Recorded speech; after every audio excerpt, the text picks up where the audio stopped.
Hello very good evening साथियों, स्वागत है आप सभी का मेरे नए यूट्यूब चैनल हिस्ट्री थोड़ा बेसिक थोड़ा डीप में, जहां हमने बात की थी ऋग्वैदिक काल के बारे में।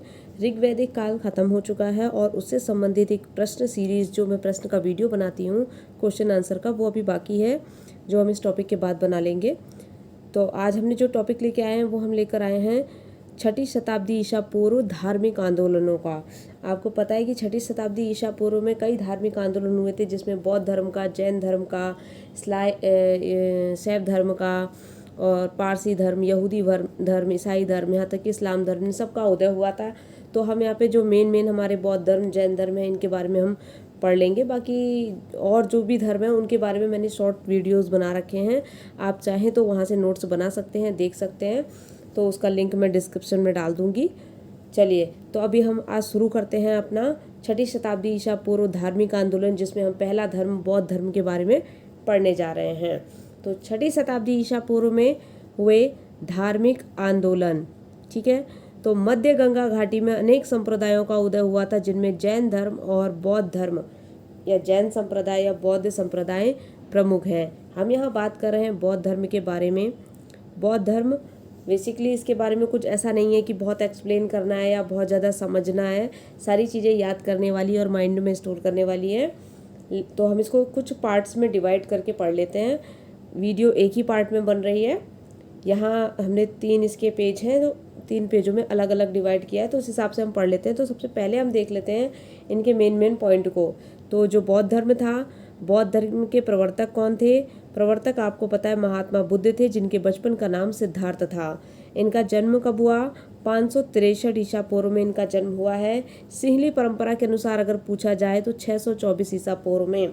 कभी कभी ऐसा आ जाता है कि सिंहली परंपरा के अनुसार जो डेट थी इनके जन्म की वो क्या थी, तो आपको इसे दिमाग में रखना है कि 624 ईसा पूर्व थी, और वैसे 563 ईसा पूर्व आप याद रखेंगे गौतम बुद्ध का जन्म हुआ था।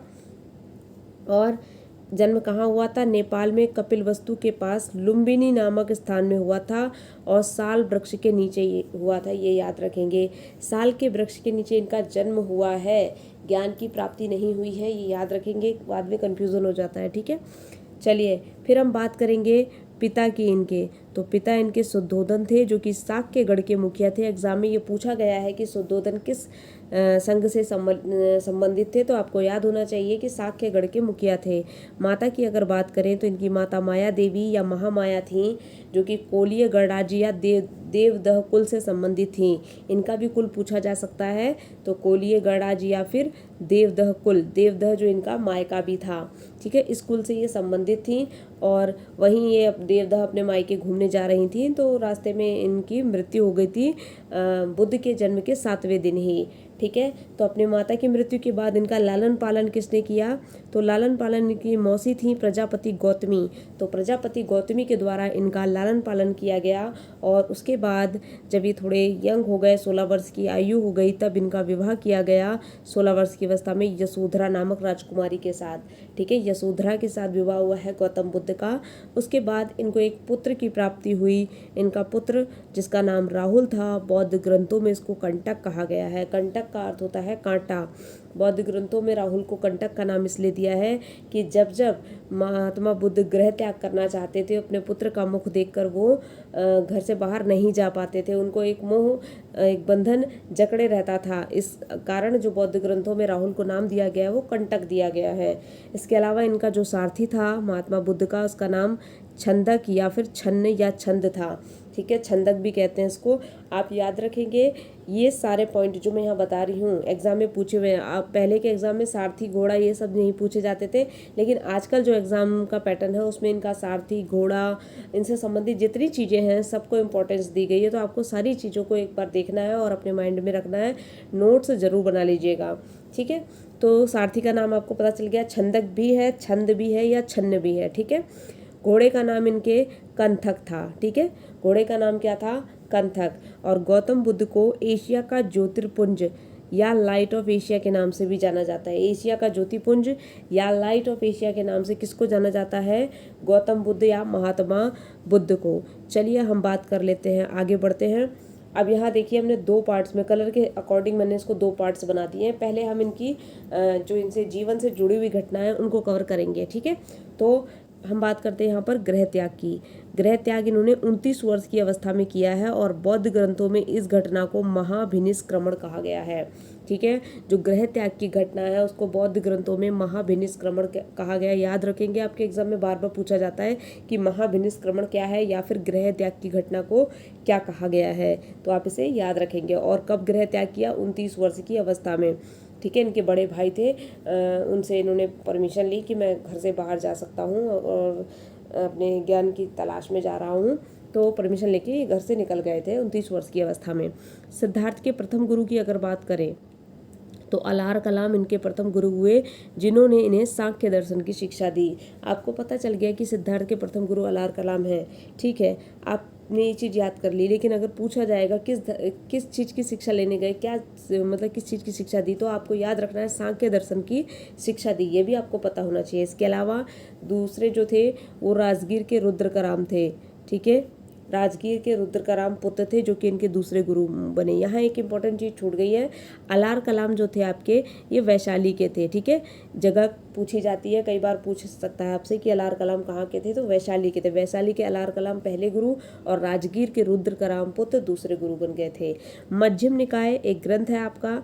मध्यम निकाय के अनुसार ऐसा कहा गया कि जब अपने सारथी के साथ ये नगर भ्रमण पर जा रहे थे, नगर भ्रमण करने के लिए निकल रहे थे महात्मा बुद्ध, तब इन्होंने क्रम से 4 दृश्य देखे। एग्जाम में आपसे ये 4 दृश्य क्रम से लगाने को आ जाते हैं और 4 दृश्य पूछे भी जाते हैं, जिनमें से एक और होगा जिसको आपको छांट के अलग करना होगा, तो ऐसा भी होगा। तो ये 4 दृश्य क्या थे? पहला दृश्य इन्होंने एक बूढ़ा व्यक्ति या वृद्ध व्यक्ति देखा था।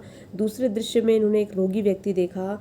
तीसरे दृश्य में एक मृत व्यक्ति देखा और चौथे दृश्य में एक प्रसन्न चित्त मुद्रा में इन्होंने एक सन्यासी को देखा।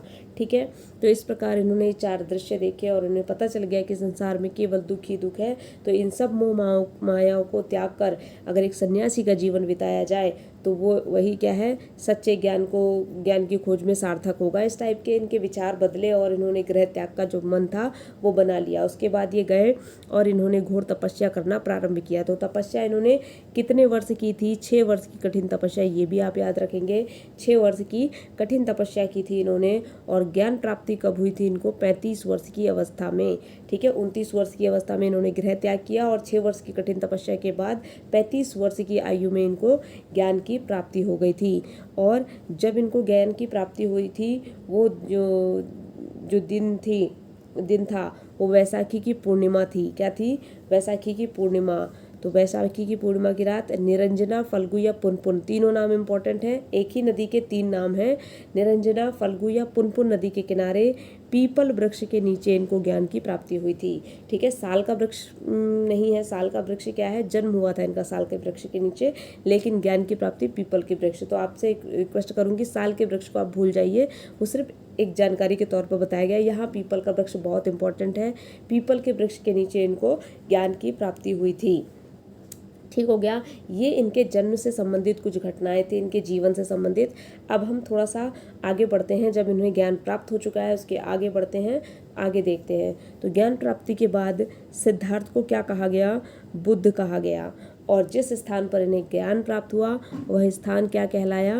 बोध गया कहलाया। यहाँ तक कि जो पीपल का आपका वृक्ष था वो बोधि वृक्ष कहलाया था, जिसको बाद में कटवा दिया गया था। ठीक है, अब हम बात करते हैं फिर इन्होंने अपना पहला उपदेश कहाँ दिया। ये भी एक इम्पॉर्टेंट पॉइंट है और एग्जाम में बार बार पूछा जाता है कि जो महात्मा बुद्ध थे उन्होंने अपना पहला उपदेश कहाँ दिया। कई बार पूछा गया एग्जाम में।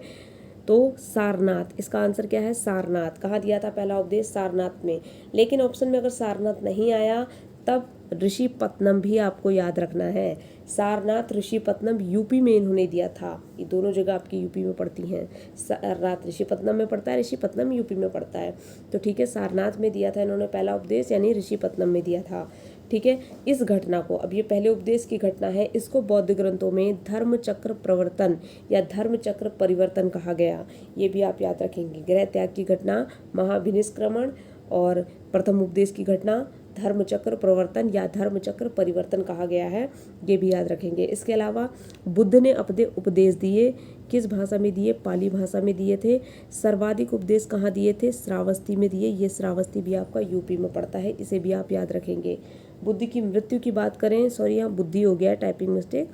तो बुद्ध की मृत्यु की अगर बात करें तो 80 वर्ष की अवस्था में इनकी मृत्यु हो गई थी 483 ईसा पूर्व में। ठीक है, 80 वर्ष की अवस्था में हुई थी, 483 ईसा पूर्व में हुई थी। और कहाँ हुई थी? कुशीनगर देवरिया यूपी में। ठीक है, कुशीनगर देवरिया यूपी में इनकी मृत्यु हुई थी।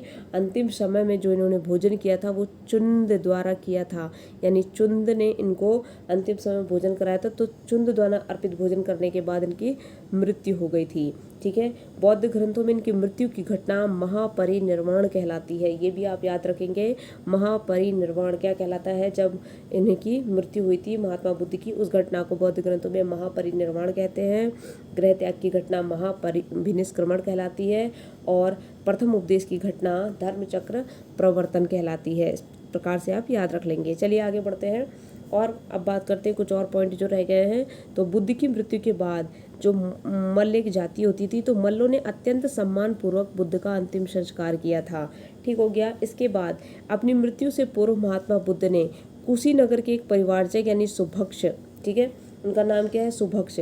तो कुशीनगर के एक परिवारजक थे सुभक्ष, उनको अपना अंतिम उपदेश दिया था। इंपॉर्टेंट हो जाता है कि बुद्ध ने अपना अंतिम उपदेश किसे दिया था? तो सुभक्ष को दिया था। कहाँ के थे? कुशीनगर के थे। ठीक हो गया। एक अनुश्रुति के अनुसार मृत्यु के बाद जो बुद्ध के शरीर थे उनके जो अवशेष थे उसको 8 भागों में बांटकर 8 स्तूपों का निर्माण भी कराया गया था। ऐसा भी एक अनुश्रुति से जानकारी मिली है कि इनके जो मृत्यु के बाद जो शरीर के अवशेष थे उसको 8 भागों में बांटा और उन स्तूपों को वहाँ गाड़ कर 8 स्तूपों का निर्माण भी कराया गया। स्तूपों को नहीं, मतलब इनके शरीर के जो अवशेष थे। ठीक है, फिर अब हम बात कर लेते हैं, एक हमारा अगला जो टॉपिक है वो है बुद्ध की शिक्षाओं से संबंधित। तो बुद्ध की शिक्षा इंपॉर्टेंट है, एग्जाम में आ जाता है। तो आपका